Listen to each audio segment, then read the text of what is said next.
So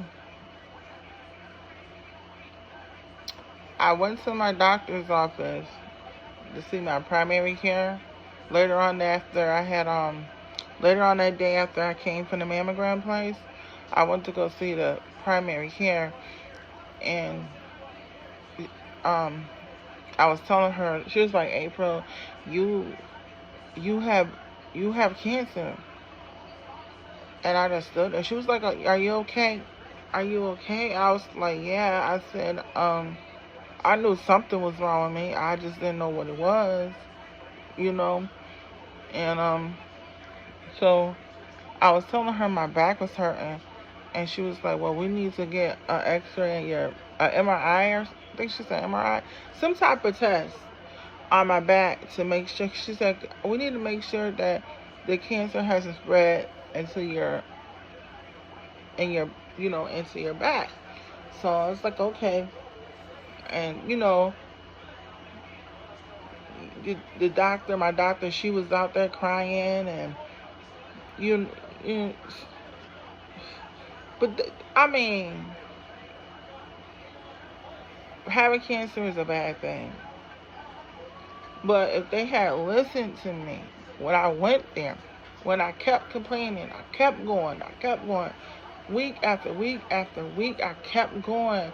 And I think the only reason why the lump had showed up was because my doctor had sent me to see a blood doctor because I was on blood thinners because I had blood clots, and I had a history of blood clots, and they had me on blood thinners, and since I'm a diabetic, it's some things you can't eat, stuff I'm supposed to eat because I'm diabetic, stuff I can't eat because I'm on warfare, and I had my A1C levels going crazy. It was out of whack all the time.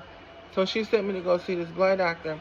So I had went to go see the blood doctor, and I talked to him and everything, and he decides to take me off the blood thinners. So it was like a week later, I found the lump. So I wonder if that has something to do with it. I'm not sure, but I know the lump wasn't there. It was not there before. Turn that TV down. It was not there beforehand, so I don't know. It's just like, I don't think they take black women seriously. When we come in there and we complain, because I was like, listen, I don't feel good. This hurt, that hurt. You know what I'm saying? So I guess I came off as a complainer. But I wasn't just complaining. I was really hurting. I was really in pain. And later on, I had found out through the nurse that was giving me the chemo that everything I was complaining about, even the nausea, even the vomiting, were symptoms of having cancer. So now I don't feel like that, feel so stupid. I tried to help myself, but the doctor, she wouldn't help me. I don't know if she just didn't want to, or she didn't know how, or she don't know the symptoms of cancer. I don't know. I just don't know. But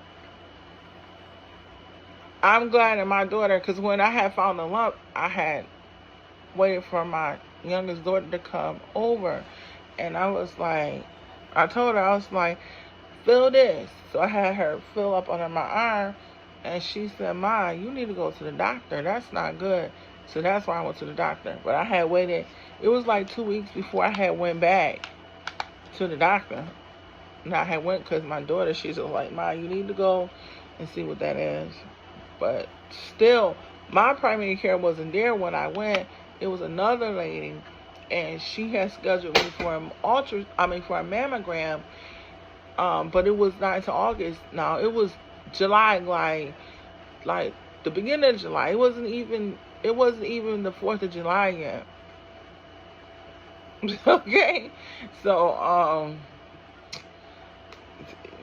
I had ended up going back to the doctor, I don't know, my doctor called me or something happened. I went back and my doctor was, she was like, she said, did they give you a breast exam?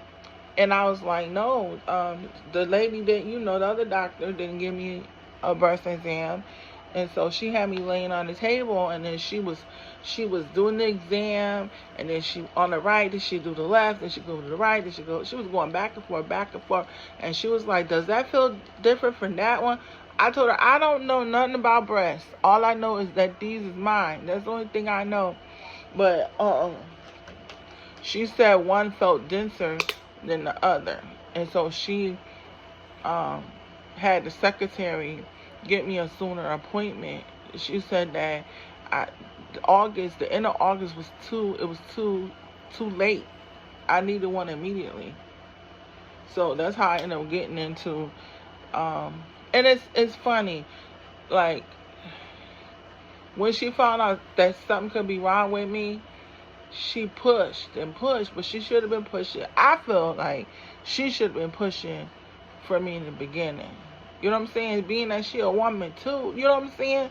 But she was a white woman, and I'm not saying anything about race or nothing, but I'm just saying, like, she didn't take me serious. When I was coming to all them appointments, and I was seeing all them different people, because through the walk-in and keeping appointments with her and all that stuff, and all the complaining I kept doing, and it was like, basically, she thought I was lying. She had to be, because never once did she give me a physical. I never had a physical.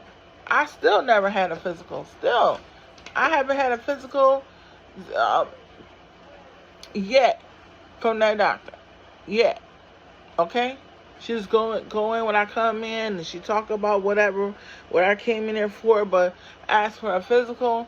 No. Had she done a physical, maybe this would have been prevented. But she never scheduled me a physical. She always scheduled me all these follow-ups. So, I don't know. But that's what happened with that, And then I had to go to see oncologists at the cancer center,